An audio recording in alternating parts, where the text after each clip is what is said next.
Do you remember when you showed me all of our table concepts? Well, I'm pretty sure that this one wasn't it. Yeah.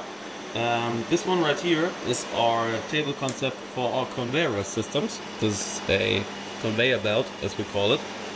This right here is the half mesh version. Okay. Of course, we have it in bigger as well, which would be the full size version of that, so the full mesh.